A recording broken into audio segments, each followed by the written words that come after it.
My friend Jonathan McFowle recommended that I watch a documentary called Won't You Be My Neighbor, which is, of course, all about Mr. Rogers and his famous television show, Mr. Rogers' Neighborhood. And I said, yeah, I want to watch that. I've seen lots of great trailers for this thing, and it looks like it's going to be a nice deep dive into the story of this phenomenal human being that influenced generations of kids out there.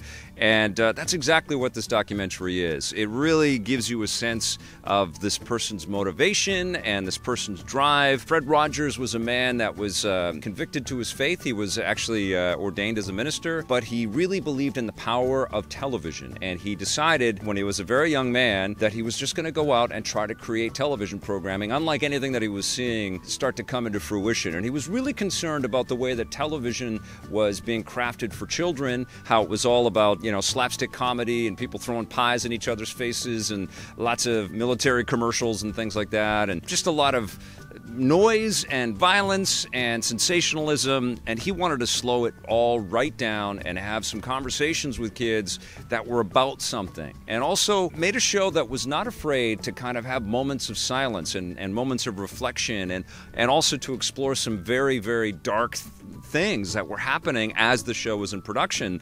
For example, the assassination of Bobby Kennedy or the Vietnam War. And what you recognize when you see a documentary that's so expertly crafted like this one is that this man was not only a genius because of the television content that he could make, the voice, this unique voice that he crafted for himself, the worthiness that he manifested to be this public figure out there, but just how meaningful those messages resonate across time. And he's gone, and they don't make anything quite like Mr. Rogers' Neighborhood anymore, but there's still this ripple effect. For me, it was very emotional, because we live in troubling times. We live in a world that is fraught with lots of tension and lots of divisiveness and lots of anger and bitterness, but we are absent the sanity of the messaging that was a part of Mr. Rogers' Neighborhood, It makes you melancholy when you watch this. It makes you kind of recognize how much we need positive influences in our media, how much we need to kind of watch programming, how much our children need to watch programming where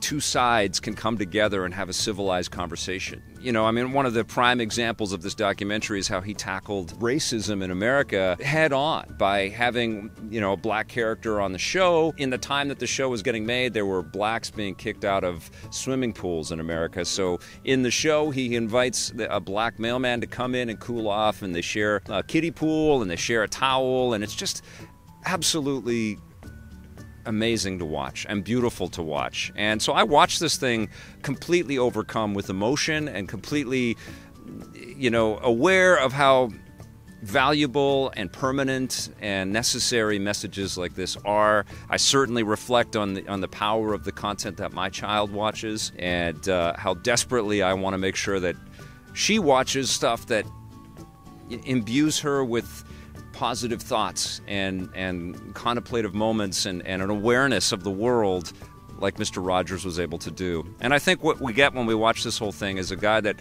reflected upon his determination and his craft and what he was here for his whole life. You see a little bit of the depression kind of sink in his life when he's not able to do the show anymore, when times have changed, or when he's felt like he's done enough episodes. And also, the challenges facing anybody in television and in public television. But he overcame all of that, and he was just a positive force. And this is a loving testament to this man and to his message and to the people that worked with him and crafted material with him. And there's levity and there's humor and there's joy and there's a tremendous amount of sadness, but more than anything it's just powerful. And I was so glad that Jonathan recommended that I watch this. I was going to anyway, but it just happened that the timing was right, and I did watch this.